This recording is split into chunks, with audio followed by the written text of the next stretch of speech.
Hi, everybody. Happy holiday weekend. It's a combo platter. It's Passover, Easter, and Ramadan, and it's a combo platter where I don't think that any of the same foods can be served, can they?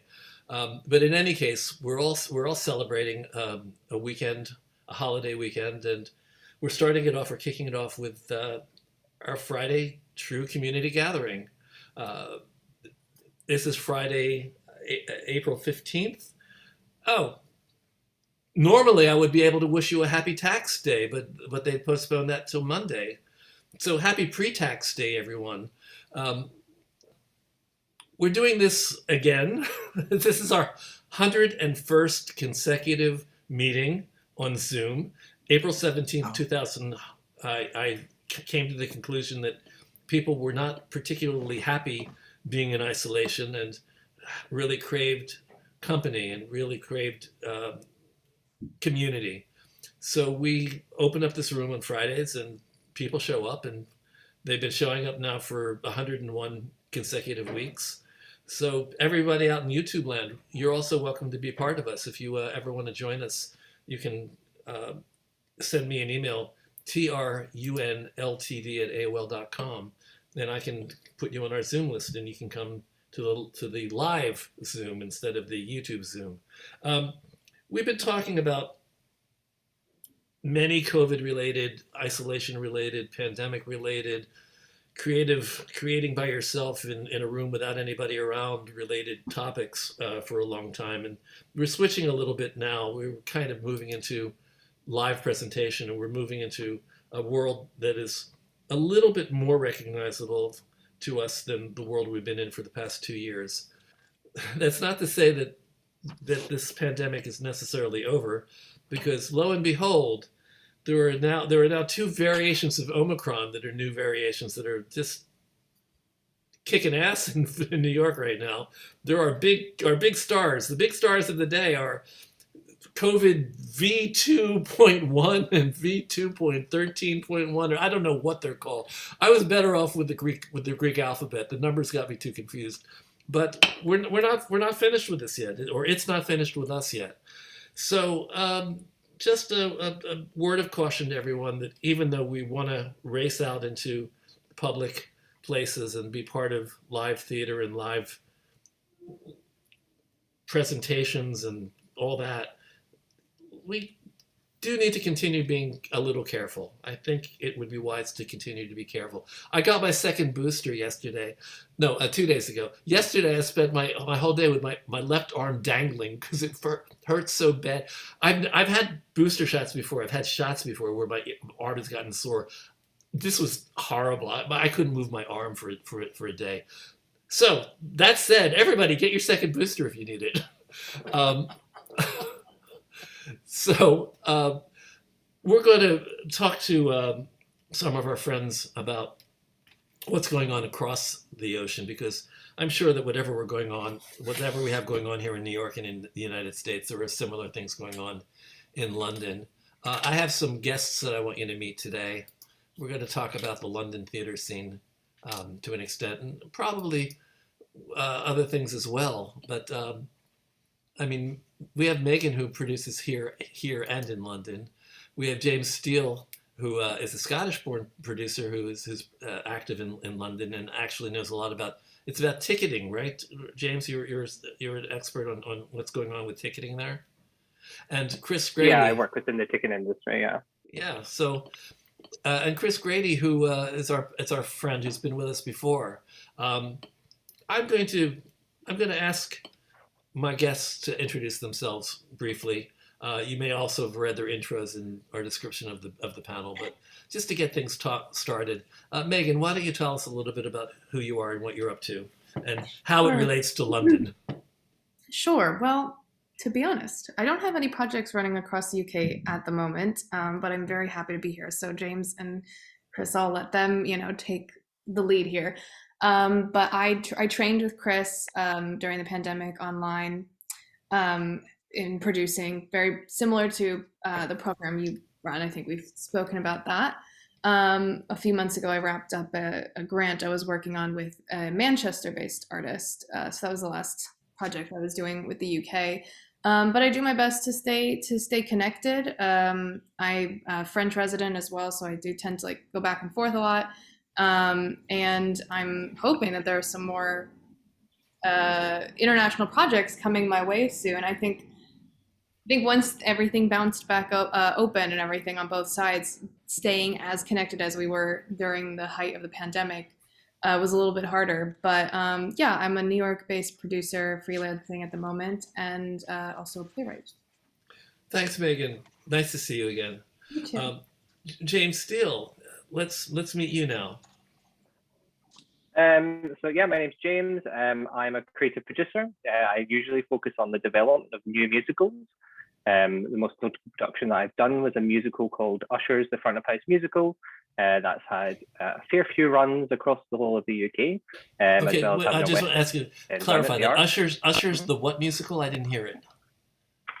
The front of house musical. So it's a musical based on the life of those who work front of house, actors, directors having a day job essentially. So Okay. it's a Forbidden Broadway meets Noisy's Office, the best description of it. Okay. And yes, and that leads me on to my career in ticketing. I've been a box office manager in the West End. I look after the Roundhouse at the moment as a ticketing manager. I've also worked for the Ambassador Theatre Group, looking after their group sales department. So that's my sort of experience within ticketing as well. Well, that might be an interesting angle for us to look at in terms of what's going on and how theater is creeping back in London. Um, well, let me continue our introductions and go to Chris. Chris, you're the first person I invited, and also Chris is going to tell you a little bit about something that's coming up that he's doing as well, that he's going to invite everybody to. Aren't you, Chris? I am indeed. So thank you so much, Bob, for having us back, Megan and myself back again. And I'm delighted that James has joined us because he's got that finger on the pulse of London by being in it every single day. I think the key thing to say, just as many of you will know across the USA, theatre doesn't just happen in New York. Theatre doesn't just happen in London. I'm based in Edinburgh. And I'm very, very aware of the challenges there are in the touring scene at the moment. And also the challenges on the fringe festival scene.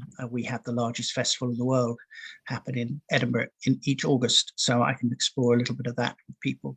So my background is in running theatres and festivals and in working on project management for productions. And then for the last 10 years or so, I've been leading a program, first a master's program at a London drama school called Mount View Theatre School, and now setting up my own institute during lockdown to help to encourage, support, train the next generation of producers in all art forms, all performing art forms. And that's what we do too. Yep, absolutely. And the world needs more producers. That's the key thing that I keep telling people. And I have now done, I've realized that I've just done my 40th workshop on Zoom to encourage people to look at training to be producers. Oh, tell people what you call your workshop. Oh, the workshop's called Producing Proper Job Honest. And the world is desperate for more producers because you know the producers are the employers, the entrepreneurs, the creators of opportunities, and we need more of them. And for the writers around the room and the directors around the room, you don't probably want to be sparse. You may have to be sparse, but what you want ideally is an amazing group of people like Mary Davis and others coming through the door going, we would like this show, we'll help it reach its destination in front of an audience. And just to piggyback on one thing that you said, I think not only do we need more producers, but we need a more diverse group of producers. One of the things that is really missing for us in the business is a proper range of ethnicities, people that actually have a vested interest in bringing different stories to the stage. Yes, and one of the joys that I've had by doing a Zoom producing course, and I'm not here to plug the producing course because there are not really producers in the room who would want to do it, but one of the joys of doing a producing course that's Zoom based is that it's possible to attract people who don't have $20,000-$30,000 to go to a university to do it, who have to have a day job, who come from all over the world. And so we are beginning to get a lovely array of diverse practitioners. I'm just now recruiting for our next producing course, which starts in November. And we're getting some wonderful people who are coming from backgrounds all over the world, much more diverse, neurodiverse, gender diverse, and culturally diverse, which if those producers get in place and start making work, they will then encourage writers from their own communities. They will encourage management teams, staffing teams, and front of house teams to look more like them. And then hopefully that will match with finding audiences that look more like them and vice versa. So yeah, it's a long journey, but it's really important. I mean, I can tell you from a New York point of view that we've certainly, it's been a very visible increase in works of diversity that have come into Broadway. That's the good news. The bad news is it's been a terrible time for anything to open. So our hope is that the trend of bringing in more diverse works will continue, in spite of the fact that not as many are succeeding as we would hope would succeed. But it's a tough market. I mean, Broadway is always tough to begin with, and Broadway during a pandemic.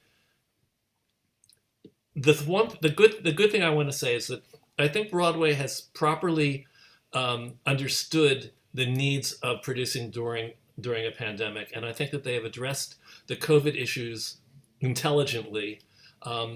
At the beginning of all this, when somebody got sick in a cast, that was the end. The show had to close.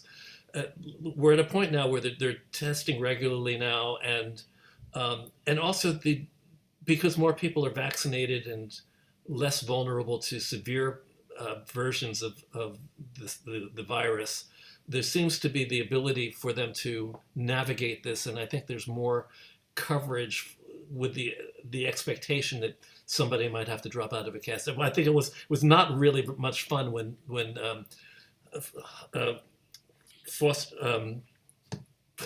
Foster, Music Man, Sutton Foster. Sutton. All I could think of was Jodie Foster, and I know she doesn't sing. Sutton Foster and Hugh Jackman, I think, both tested, and that was pretty devastating. But they managed to get through it. So, do you know enough about our COVID protocols here to know whether or not the similar ones are being followed in London? Well, let us presume we don't, but talk about the protocols in the UK. And James, I do thank you, Jane, for putting that message in there that success does not equal Broadway. And I think the key thing is that success doesn't equal West End either. And that's something we're learning a lot. And emerging producers are most definitely realizing that the UK is a big country with lots of audiences all over the country.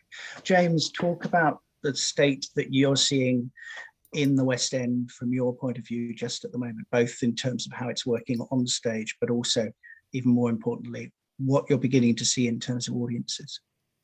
Mm-hmm. Mm-hmm. So it should be noted that in the UK, we have no COVID protocols whatsoever anymore. COVID, according to our government, it does not exist. So that should be said that masks are not required within theatre. You don't need to show vaccination status. All this has been dropped. So there's no need for anything now within theatre. It's completely back to how it was pre-19. That's not to say that ticket sales are back to that level. There still is hesitancy. There's no tourists at the moment. We don't have a tourism industry because we've dropped all protocols. Not other countries have done that. So that's still an effect that we see today. We still have not a single show closed that's reopened. And that's because of the break clauses. Usually by this point, a lot of shows would have closed because they're not bringing in enough money to the theatre. They're not being enacted. I think we're waiting. I think this is a waiting game to see who's going to be the first to close. I do have I probably say I have my bets on who it's going to be. I do think I know with insider sort of information. There's some shows that are doing phenomenally well. Cabaret, Moulin Rouge, they have sort of tainted what we are seeing as the recovery. Cabaret is a phenomenon. Cabaret is an absolute phenomenon right now. Let's start. Yeah, Let's start filling in with lots a of very. money. First of all, I'm shocked. I should have realized it, but I'm shocked that there were no COVID protocols. I mean, I give Broadway a lot of credit. I think that we're doing a good job. We're doing we're being conscious of the audience's vulnerabilities, and I think we're doing a good job of reopening here in New York. I give credit. Maybe somebody can disagree with me. They'll be fine.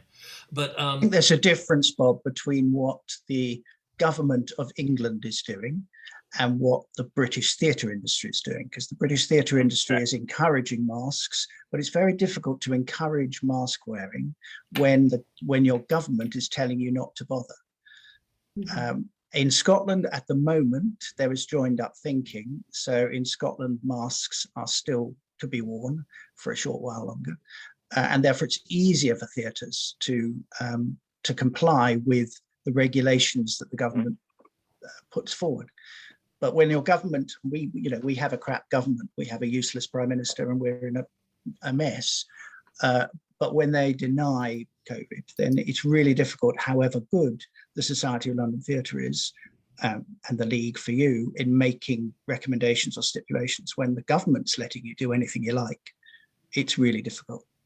And I'll say, like, to that, I think that's where some of the biggest differences as far as area covered, like I found New York, especially New York, theater and art industry, everyone kind of agrees on what they feel. The people who go see theater, the people who make everyone kind of agrees on what they feel they should do, despite what the government is saying you don't have to do. I think New York in general, as New York City as a place, is very, you'll find that people still want to wear masks all the time, even if they don't have to. And they'll, like to the vaccine mandates, and other places in the US probably wouldn't agree. And you'd go to theater in other places and you'd be maskless in, other parts of the US.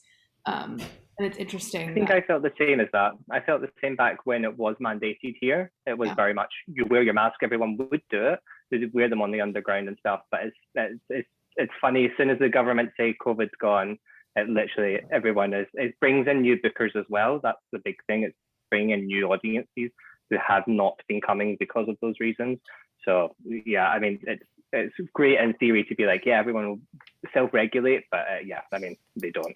I was there in January, and I was very surprised to be on the tube, and I'm like, everyone in New York doesn't have to necessarily if they don't want to, but we all still do.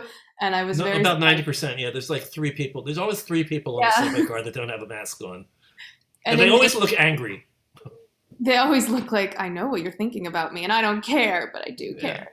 But yeah, I was very surprised to be out in public in London and not see as many masks as I thought, especially actually around the West End when I went out to see shows and stuff. I mean, I have to confess that I'm not comfortable wearing a mask. I don't like it, but I do it. I mean, I went to see a show last. I went to see A Touch of the Poet with Bob Cuccioli last night, and I wore my mask, but every now and then I had to go, I had to breathe some air. But I think the greater good sort of demands that we all sacrifice a little bit of our comfort in order to make the community safer. And I don't understand that guy named Boris over there. He doesn't make sense to me. Neither does anybody we had our own Boris a couple years ago. So. Yeah. Unfortunately, I nearly said a rude word. Some people who shall remain nameless, conservatives, voted for him. And he's in power until such time as somebody get rid of him. But that's the way things go. But let's not get on to politics. But that's next week. I mean, I think one of the exciting things is theatre is opening up. But I was talking with a very, very well-respected touring producer, John Stalker, yesterday, who has just had and been doing a national tour of Adam's Family. It was scheduled for something like 60 weeks, I suppose, of touring before COVID. It's gone through many, many different variations, but it's been out on the road now. But the regional theatres in the UK are empty. I mean, not empty, but they are not bringing the numbers in necessary. So he's had to pull he's pulled the last 3 weeks of the tour because they have now lost every reserve and all the investors' money, and they ain't got no more money left. So they've had to pull the tour. So regional theatres, which are the lifeblood for many producers in the UK and indeed in the US, are really, really finding it difficult to pull audiences back in, because the lifeblood of those theatres is the older member of the public coming out for a nice coach trip out. And those older people are not coming out. Can I help you? Are you looking for something? Oh, Mila, Okay. there, I muted her. The lifeblood of those theatres are the older audiences who get on a coach and come to a theatre, and they're not coming out of the house, they're not getting on a coach, and they're not coming to the theatre. So it's a real challenge for the regional houses, and the tours are stacking up that want to go out, which is an incredible challenge for the commercial producers. Yeah, it's worth noting that we have lost audiences. We have lost lots of WIs, which is the Women Institutes, who were big group bookers. They would be the ones for the regionals, especially, who would pack out our audiences, though they buy them at cheaper prices. It's not the money makers, it's the steady revenue that those audiences bring in, and they're not there anymore. That's what group companies are no longer in existence. Are we assuming that's because of the lack of COVID restrictions, or is there a co-factor, anything involved? Is there a drop off in interest in theater because of shutdown from 2 years? And there's fear. I think it's fear more than anything else. Those people haven't yet met in their village hall, let alone met to get on a coach. I think it's worth just, and James, you can correct me, but I always go on a very rough thumbnail of what the West End audience is. About a third of the West End audience pre-COVID was the British coach party tourist coming in for a trip into the theatre, the Rotary Club, the WI, Women's Institute, school, whatever. About a third of the audience was that. About a third of the audience was tourists from abroad coming in to catch up with their West End musicals or whatever it might be. And about a third was commuters, people who lived in London, the Londoner, as it were, who went to the theatre. Now, since COVID, the Londoners are more or less coming back now bit by bit. There are not the international tourists. So that third of the market has disappeared, and the coach party business has disappeared. So another third of the audience. So the West End shows that all opening are relying at the moment on this 1/3 of the potential market effectively to fill their houses, which is a real challenge. Well, James, is that a rough? Yeah, just to, James, is that a roughly a good summation? Yeah, I mean, previously that would be, I would say, with the commuter aspect of it, because people work from home now, there's a bigger population of people working from home. That's why the venues were really encouraging with the petition in the government to sort of get people back in the offices, because during the week we have none of those office workers going to the theatre after work, etc. So we're missing out on that. That's a big revenue stream, because our weekday performances, not many people who from out of town really go to that. The sort of the weekend is for those, and that's why we have shifted their performances to a more Broadway style of the weekends being more in their performance schedule rather than the start of the week. So there is changes that we've made in the industry. It's definitely like that, but I can't say it's as glorious as saying that they all come. Megan, or anybody in the room, does anybody know how tourism is doing in New York? I know we have tourism. I know people are back. I don't know whether it's at the level it needs to be for us to thrive, but I know that there are a handful of shows that are thriving. Yeah, I don't know if someone else would know, they should definitely jump in. I do know Anybody that know? we're expecting a surge. I have read that recently, that people are expecting quite a surge of tourism in New York City for this spring and summer. So I still think it's connected with the fact that I think we're handling COVID protocols wisely.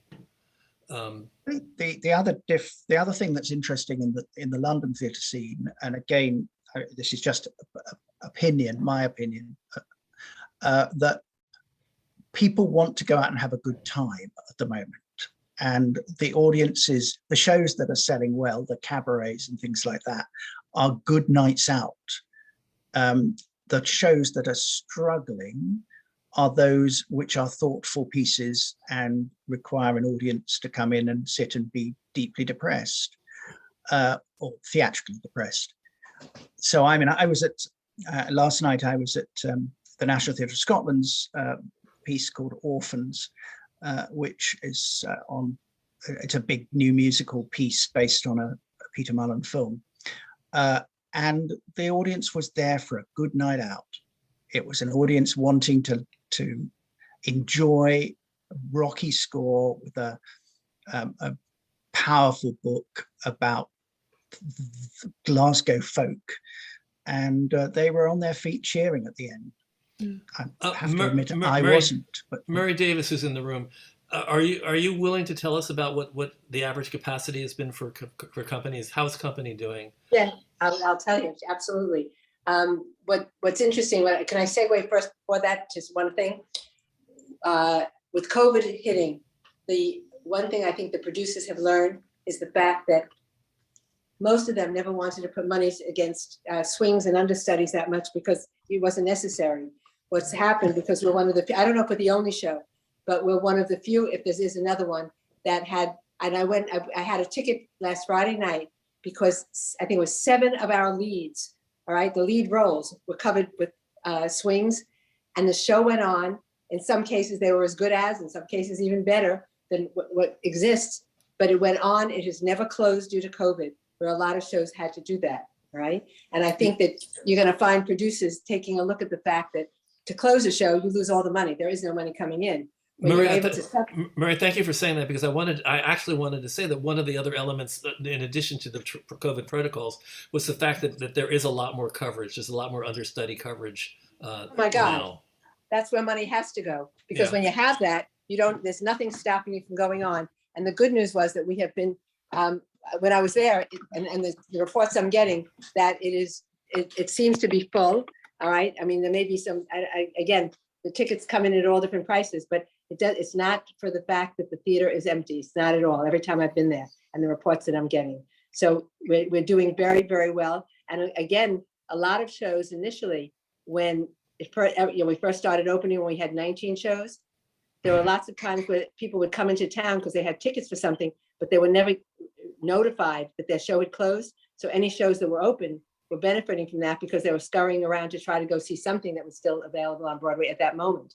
That I don't think is the issue anymore. But I think that putting money behind the support staff of people who can take over when somebody's going to be sick, because that can happen, and it can take over a show. And once, if it's the lead like Hugh and Sutton, that's tough. But again, he had 6 people. That was brutal, but they survived it. Brutal. And it's Music Man. It's one of the top grossing shows on Broadway. Yeah, no, it's been, if not the good. top, it's like in the top 3, I think. RK, you were sort of directing us to a link. Can you tell us anything, sort of a summary of what that link is saying that we want to know, that we should know in this conversation? Yeah, basically it says that it's up from the previous years, which was totally in the tank because of the COVID bans. But one statistic that they said that New York is still the #1 destination for tourists in America, and that airline flights from February 2022 were up 600% from that. So it's moving in the right direction. Yeah. And we're seeing, as many more shows are opening on Broadway now, we're going to be seeing a lot of competition for those seats. But hopefully spring has sprung and people will be arriving. I do think American tourists, a lot of them were turned off by the rules that New York City had in place. I had family members who didn't want to come to New York and have dinner with me because they'd have to show a vaccine at the door, and they just didn't believe in that. And so I think now that those things have relaxed a little bit more, you'll see more people coming in. Well, I think the other key issue, and it touches on the response in London and the response in New York and the response everywhere, is that COVID is not killing as many people. I mean, it's not as serious. It is serious for some people. So I think caution is still the right approach. But that's just me. I'm sure there are people who are going to disagree with me about that. Well, I think we're very lucky that we're not Shanghai, where you shut down a whole city. I mean, I was just looking at the statistics in Shanghai. There are, I think it's 6 times the number of cases of COVID in the UK as there are in Shanghai at the moment. And yet Shanghai, all 26 million people are locked in. It's an extraordinary move by the Chinese government, whilst we're all opening up. But so fortunately, that isn't happening for us. Excuse me. Larry Daggett says that last night they ran out of understudies for the Daniel Craig production of Macbeth, so the director, Sam Gold, went on, microphone in hand, to play the one remaining track that wasn't covered. Okay. Excellent. Brilliant. Okay. I think one other really good news story that for me came out of COVID was the work of Nika Burns and her NYMEX company, which is that she decided to try and get her theatres open as fast as she could, but knew that she couldn't afford to put the big shows back in, like Harry Potter at that point. And so for a period last summer, she found much smaller shows and put them in big theatres. So she put together a group of 20, I think it was, producers, around younger producers who had never had West End credits, and gave them the opportunity to come in for short seasons into the West End with relatively unknown shows, playing what would have normally been off Broadway or maybe off Broadway shows in a Broadway house or in a West End house. So you're talking about the large theaters, the large West End theaters. Yep. Yeah, so there was a magic show, Garrick, the Apollo. Yeah, and a whole heap of shows came in for short runs, including there was a piece that Katie Lipson put on called Cruise, which is a one-man show, which would never normally get into the West End. A one-man self-penned autobiographical, I think, piece, which would normally play in a smaller off West End theatre, landed in the West End and was up for an Olivier Award this Sunday. First time Katie Lipson, a prolific producer of musical theatre, I tried to get her here today, has managed to get shows into the West End, and she's picked this piece up from nothing and has got it into the West End. So those sort of things and Nika Burns won a major award this weekend at the Oliviers for her services to the industry during the pandemic. But it's a model that I think she will try again and use again. It's a really good model.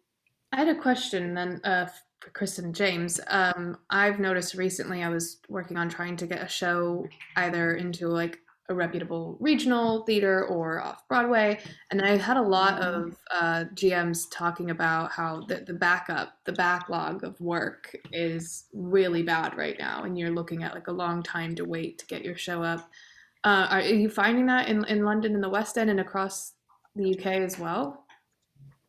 I think London's always like that. It's Heathrow Airport, lots of planes circling ready for a theatre as soon as it's open. Jerusalem was planned 5 years ago, so you're just filling what was up in the plan 5 years ago still in the West End. So bringing new things in it, you're still looking for a period of time in advance unless something closes suddenly, etc. There's a lot. Definitely, I was talking to someone who's been having conversations with one of our regional producing houses here in Scotland, and exactly that producing house is backed up with projects that they have commissioned or they've been in discussion with for 5 years. And yes, they were really interested in this new project that this producer was talking to them about, but it's years away before it will actually get an opportunity. Or you have to be ready to jump. That's what we've just found in our situation, and you just got to get ready to a 6-month turnaround if you have to. Yeah, which is why the Fringe festivals, I think, are going to be fascinating this year and maybe next year.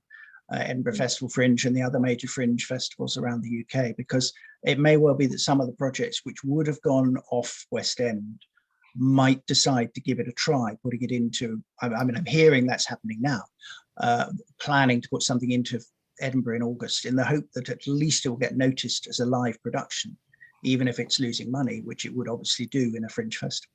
So let's recap for a second. So basically, we're the big difference between London and New York is that we have COVID protocols here, and London does not. In general, I feel like Broadway is healthier. It's getting healthy. and I think that there's an audience and people are coming to the theater. And I was in a small theater last night and it was almost full. But you're saying that London is having. Am I correct in pulling this out of what we've said, that London's having a little bit more problem attracting audiences than New York? Is that fair, or did I make a No, jump somewhere? Bob, I've actually popped in the chat there. I've popped a sort of graph, and that's I'm obviously taking the show name and actually the money's worth out of it. But that just gives you a sort of idea of what the audience numbers are. That's revenue on that. So it goes up to October, so I didn't want to put in anything current on it, but that is on track, and we're on track for the majority of the shows to be the same as 2019, as that's what everyone's referring to. So yeah, I mean, I think the West End is recovering, is the sort of ultimatum of that. It is recovering. It's just some aren't, some are doing better. So we can't really come away with the conclusion that New York's protocols versus London's lack of protocols is more effective. So both are having success and are both returning at possibly a similar rate. Is that what you're? Yeah, I would think so. Yeah, Okay. I mean, the audiences are returning. It is slower now that, like, I mean, I'm seeing off West End shows more now happening, and they're busier than what they were just a few months ago. So yeah, I mean, it is happening more than the West End. So I don't know the ins and outs of Broadway, etc., but I definitely know the West End is kind of near enough back to what it was previously. Some shows will still lose, but yeah. Okay, Chris, you said you tempted us before. You said that you teased us. You said you were going to talk a little bit about the Edinburgh Festival Fringe. Yeah, certainly. So Edinburgh Festival Fringe is one of the many fringe festivals around the world, but it's one of the oldest and definitely one of the largest. And in 2019, so that was the last normal fringe year, there were around about 2,500 performances a day happening in Edinburgh during August. So that's quite a lot of competition. That represented about 3,500 shows, so productions, that would be playing in August over the festival. And you could, if you stayed in one theatre space in a day in August in 2019, you'd probably be able to see about 8 shows in that theatre in a day. They'd start at kind of 11 o'clock in the morning, and the last one would kick off about midnight. Come 2020, Edinburgh Festival Fringe did not exist for the first time. Few things went online. I mean, there was a bit of an online festival, but not a lot. And then in 2021, a few daring venues reopened. A lot were not allowed to reopen because they were owned by universities, and universities weren't willing to let the spaces be used. So that, again, it was a smaller festival. But the theory is, the belief is, that for 2022, i.e. this year in August, it will be getting up to a bigger scale. I mean, I have no idea what the numbers will be, but it might be that there's 1,000 performances a day rather than 2,500. Those spaces, those festival spaces, range in size from 40, 50 seats in the back of a pub through to 300-400 seat real theatre spaces, black box spaces. So there is the opportunity to put on bigger shows in those spaces. And I've already been talking, following up my meeting with Megan, when Megan and I were with you a few months ago. I've had some various conversations with writers and spas who are intending to come to Edinburgh this summer to have a look around and get a flavour of it. And the biggest recommendation I would make to anybody on this call is that Edinburgh can be the most amazing place to put a show on. But it is like entering a different world. And if you know theatre scene in New York, or you know the theatre scene in LA, or London, or the Fringe, Edinburgh is different, completely different, because of that scale and the churn of the audience. People stay for 2 or 3 days and then leave again. So I really would recommend, if anybody is interested in looking at the festival as a potential place to try out a new show, be that a one-person show or a big musical, then come to Edinburgh during August have a look around, be an audience member, However, and then think about bringing something in 2023. You said one person show or a big musical. Obviously, it's easier to bring a one person show. Do you have any experience of people from New York or America bringing larger pieces? Because that's a lot of airfares. Yep, it is a lot of airfares. There have been one or two that have brought the whole pack over. They've got people with big bank balance available to invest, but if that show gets spotted, then there's a global potential for it. I mean, the example, this is not a New York show coming over, but the example that's often used now is the musical Six, which started in Edinburgh. A group of students put it together. It had its press night for the US tour in Chicago last night, or the opening last night in Chicago. It's now a global smash hit, but it came out of being played in the back of a dingy venue in Edinburgh. Six is like the COVID story. It had to. Its first preview was the night of shutdown, so it opened and closed immediately, and it was worse than that, Bob. It was its press night. It did its previews, and then the 5 o'clock curfew called on New York City was 2 hours before the press night was due to happen. So every one of the international guests was there. All the press were ready to go and review it, and then it was basically spiked. Tragic, but it's reopened and it's working. Well, I think, if I'm not mistaken, one of the things that made it possible, the government has been supportive of commercial theater or Broadway theater. There's been money that's been poured into some of the shows that were able to compensate them for all the time that they had to stay shut. In fact, what was the show that Kevin McCollum actually? Oh, it was Mrs. Doubtfire, wasn't it? That he shut down and said he was going to reopen in 2 months. It was the first time that anybody had ever done that in New York. He actually got agreements from his entire cast and production that they would not work for 2 months and they'd come back and do the show and reopen it. And that seems to be having some success right now. I mean, it's back, it's running. But Six is just amazing. How did it survive? That's a story in itself. I would love to have somebody tell that story one of these days on one of our Fridays. To have actually be shut down the night of its. Oh, it was supposed to be its last preview, was it? It was the press night. It was the press night. So it was the last preview, or probably not the opening. It was the last preview. So it never officially opened, which I think is kind of the way the story goes. And who knew that it was going to actually be able to survive? But it did, and I think it had to have been because of the government subsidies that were given to help these shows.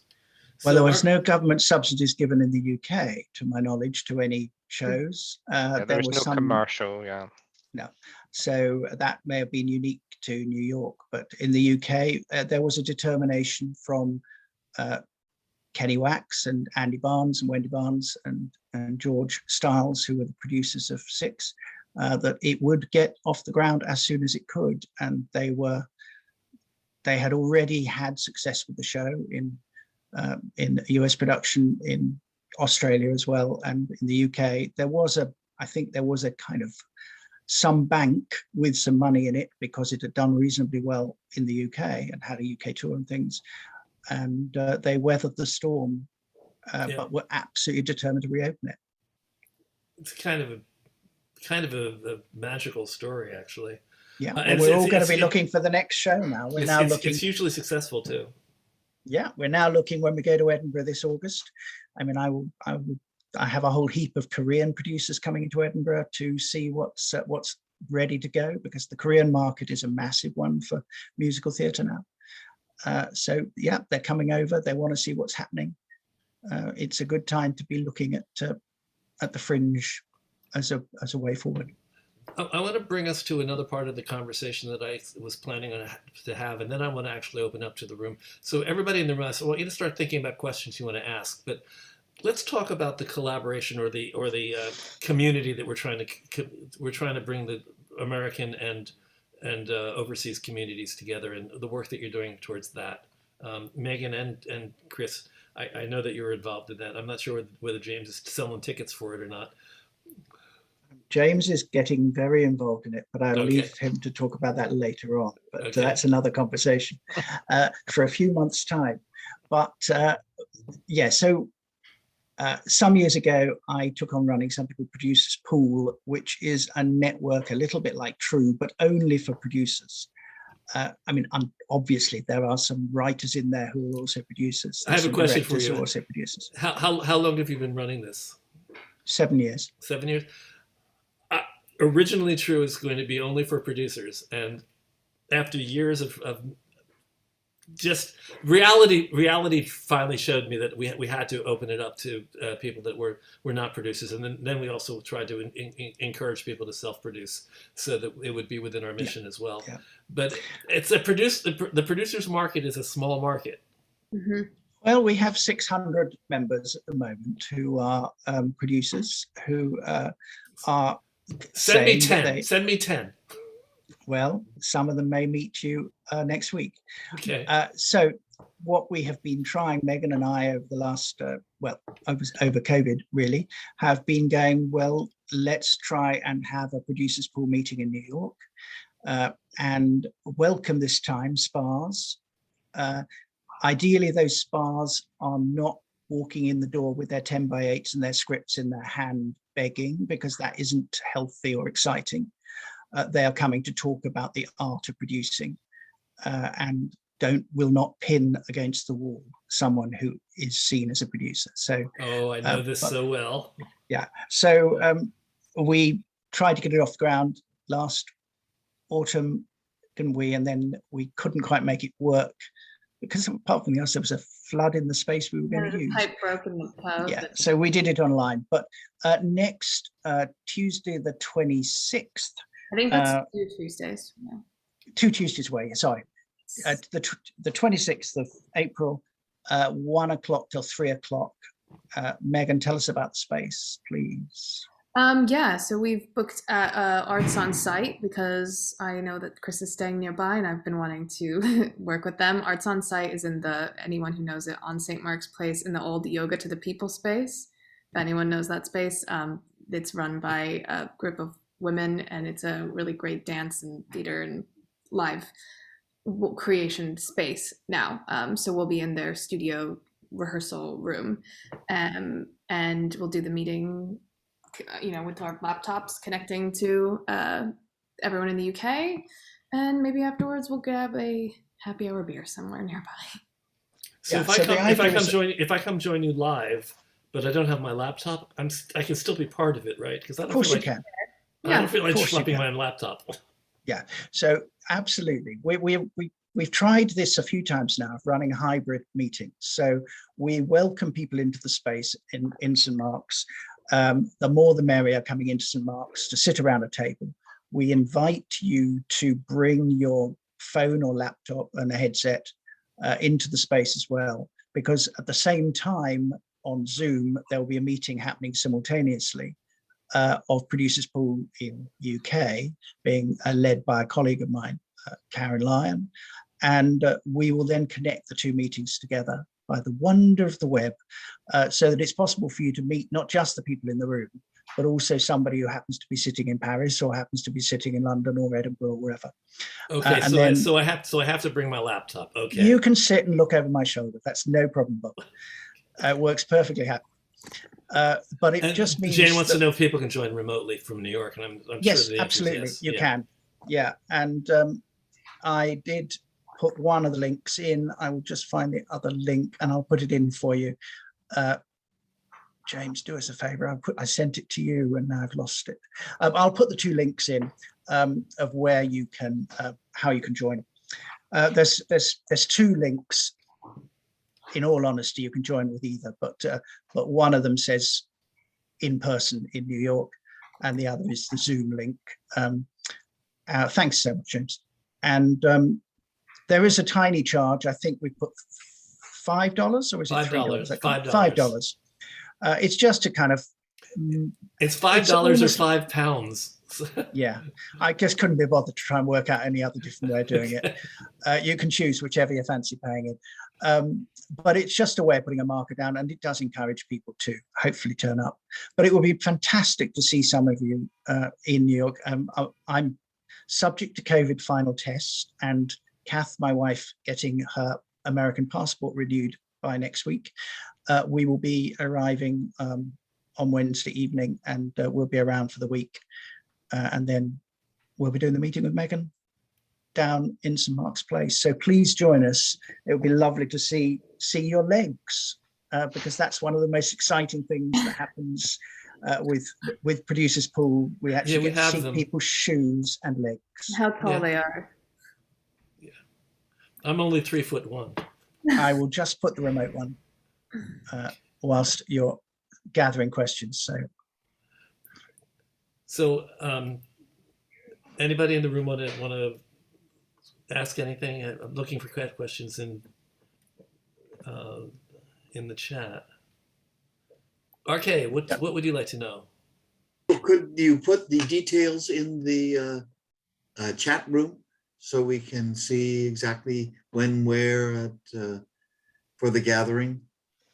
Certainly. Oh, certainly. Okay, I've put one link in there, which is to the one if you can't be there in person. And that just means that I make sure that you've got all the Zoom information. If you can be there in person, which would be fabulous. It's St. Mark's Place around 2nd Avenue. So it's the R train to 8th Street probably. It's as close as I can get it. And there's the in-person link is up there as well for everyone. And in all honesty, again, if you just turn up at the door, you're not going to get turned away. All right, thank you. Good to know. Just tell us where we have to turn up.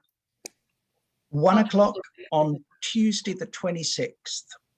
Tuesday the 26th. 1 till 3 o'clock, and in the UK, people will be joining at between 6 and 8 o'clock in the evening, which is the same time. So I'm sorry, that's 1 to 3 New York time?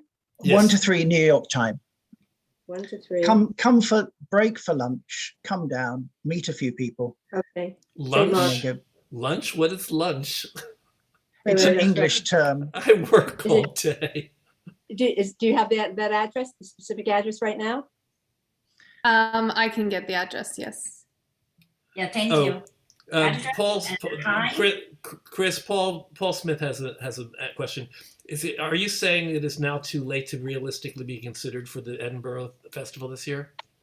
It isn't. I didn't hear if that. You can, it isn't too late if you can find a space. The Fringe program is going to bed very soon, if it hasn't already gone to bed. But so what you need to do is to be talking to venues across the city to see if anybody's got any slots left. So, but the repercussions of what you just said is if the program is going to the printer, then you're not going to your show is not going to be in the program. So you'd have to find other ways of marketing yourself. It won't be in the printed program, but there is a lot of online. The program goes online as well, and that keeps being updated.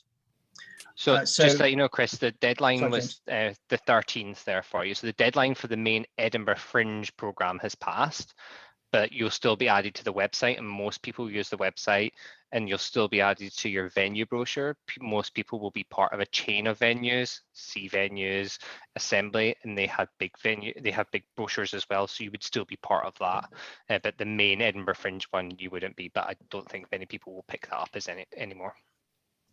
Elizabeth, did you have a question? No. Oh, okay. Well, hi. Just to say, I think I've got the website right, edfringe.com. If you go on to EdFringe website, which is the Edinburgh Festival Fringe website, they have loads and loads of information to download, including a list of every venue that you can approach and how to approach them, all sorts of instructions and things like that. So Paul, yeah, it's not too late. And there is also, you might not know, there is also a free Fringe, which runs alongside the Edinburgh Festival Fringe. The free Fringe is like a hat fair. So effectively, you can find spaces that will give you their space for free, provided you don't charge a ticket price. The customers then come in and you then put the hat out at the end of the performance. So it's donations only. And that's another method of coming to the Edinburgh Festival Fringe. Can I just correct myself? That was the early bird discount that ended on the 13th. You've got till May. Oh, wow. There you 6th. go. Sorry, pardon me. Just open up possibilities for a lot of people. But I do recommend, if you think you're bringing a show and Paul's bringing a show this year, then ask him whether you can sleep on his floor and come over and have a look. Offer to do some leafleting for him around the city in return for the bed space that he's going to offer you. And then you'll learn about the city and be able to then bring a show the next year. What is the date? What is the date of the festival this year? It starts on Friday the 5th of August, and it runs through till the 29th of August. 29th. And there are five, just for the fun of it, there are 5 festivals in Edinburgh simultaneously. The Festival Fringe is the big one that we all know and love, but it is only the fringe of the International Festival. So there is also an international festival happening at the same time, which is a by invitation only festival, where massive ballet companies and Netherlands Dance Company and orchestras from around the world come. There's also a film festival, there's a television festival, there's a book festival, there's a military tattoo festival and an art festival, all running in the city simultaneously. Does anybody volunteer to take someone around to be able to understand all the pieces that are playing? Yep, we do. Mary, it would be a pleasure to do so, Mary. I was there once. It was fabulous. I didn't get to see all that you just mentioned, but it was what I did see was wonderful. When I was running the Pleasance Theatres, which is one little hub of 16 theatre spaces during Edinburgh, we did work out that if we started on the first day of the festival seeing our own shows in our own theatres, we couldn't see all the shows by the end of the festival. There wasn't enough time to see all the shows in our own theatres, let alone anybody else's. Yeah, it's big. Amazing, amazing. It would drive me crazy. All those choices would just make me nuts. Oh. That's the fun of it. You get to pull out your Edinburgh Fringe program, you start circling and shortlisting, and then you've got a board, and then you do a timetable, and you work out how far you need to run from one venue to another. That's the fun of it. So do you do festival coaching for people? So people can contact you and you'll coach the festival, them? But I definitely see more than 30, 40 shows in a week at the festival.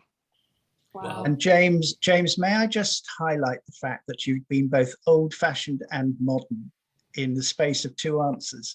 You first of all said that nobody's going to look at the printed program, and then you described what you do, which is to take the printed program.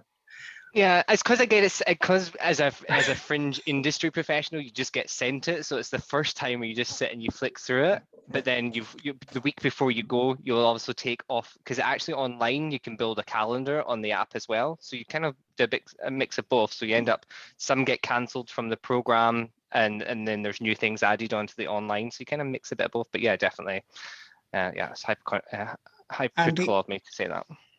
The International Festival program is actually out. It came out a week or so ago. So if you're interested in big international work, that program is out now. And there's some fantastic theatre on of different sorts. So my community, my friends out there, do you have any other questions for these people? They came here all the way from London, so you really should take advantage of this. Come on, guys. Here we got somebody. Elizabeth. Okay. You're talking about a small company. For a non-musical play, what would define a small company? 7 actors, 5 actors? What? 1 actor. That I know. I mean, you're playing in spaces that are probably 50 to 100 seats, and it's not commercially viable with anything more than 0 actors, really, but definitely 1 actor is viable. But there are companies that are out. I mean, I've just been talking with somebody who's doing a play in Edinburgh in a 300-seat Assembly Rooms venue with 9 actors. It was a play that was due to come up from London some while ago. It is being done with paid actors. It will lose a lot of money because 9 actors being paid in a 300-seat venue with all their accommodation paid and everything else, it will lose money. What's the But normal cost of a ticket? So it depends. It can be anywhere for the sort of average price is £12. I can say, like, when I first produced at the Edinburgh Fringe, I done similar to what Chris has just mentioned, a professional production, paid actors. We did have a ticket price of £25, and that's high for the Fringe. That's a really high ticket price, but there is usually at the festival, you can sort of see there's 2 levels. You have the amateur dramatics, and then you'll have the big commercial productions, and there'll only be 1, 2, maybe 3 of them at the whole festival that will go on for further life in the sort of touring and West End market. So if you're going for the higher ticket price, you should be one of those commercial productions. yeah. So Maureen Condon is asking, are there any producers in London or Scotland who are open to receiving an email with a script and link to demos for a large musical with 10 characters and a chorus of 10 to 20? So Maureen, this is basically a generic question about your show, Crude. Or are you thinking of bringing it to Fringe, the festival Fringe? I'm not thinking of bringing it just because of the expense and where we're at. We've only had 1 production at a theater in the US, but yeah, I'm just trying to see if it's even reasonable in this day and age to try to approach somebody with that kind of a history. Yes, but it might become a kind of hybrid model. So there are productions being put together where it is partly professional artists and partly a drama school chorus. That's being done. Drama schools in the UK and the conservatoires in the UK are always looking for work with large casts because they do have 15 to 30 people in their company that they need to showcase. And that's sometimes a way of having a work scene in the UK. I have a more general question for you that might relate a little bit to what Maureen's looking for. Can you create a kind of network for us here to reach out to producers who are experienced in the Fringe? I mean, if somebody wants to even think about going there, maybe if they found a producer that knows the Edinburgh Fringe, do you have a list that they could get from you or something? I don't have a list sitting that I could just share now, but it would be quite easy to put together a list of probably 20 or so producers who are regularly taking shows to Edinburgh. And I'm sure between James and myself and Megan and others, we could come up with that list. Yeah, I'm sure it that's should be worth possible. noting, sorry to interrupt, Chris, it should be worth noting Edinburgh is a passion project. We do it for the love of it. Just as Chris was saying, the money situation of it is you are losing money. Like, you will lose money before you even open your show there because you'll have no advanced sales. You have a low ticket price. Your accommodation is sky high. So it isn't something that is straight away that a commercial producer will take up unless they're already in love with the piece. So that's finding the right producer with the right sort of route to the success of the show. So if that is Edinburgh to London, because I would say if you're having a professional Edinburgh production, you should already have your London production lined up if you can. That's the ideal world. So yeah, I would definitely try and find a producer who matches your show before just finding anyone, I would say. I think that's like what you said about a passion project, definitely, but also looking at that as the investment to then move forward with it. Like it can be, you know, is it going to go to London next? Is it going to go to another international place? Like, what's my plan for this show afterwards? What's the journey of it and the life of it? And then it becomes less of a, you know, I try to reframe things as like, it's an investment. You're getting production shots, you're getting press, you're getting attention, and potentially you're getting from it. That would be a smart way to go about it. Know what you want in the end. If you only want to go up a Fringe, great, you've done it. Or if you want something to come of it, those are the types of producers you should be connecting to who understand like your vision. And I think there's a few people asking about like, you know, the list and things like that Chris was just talking about, maybe putting something together.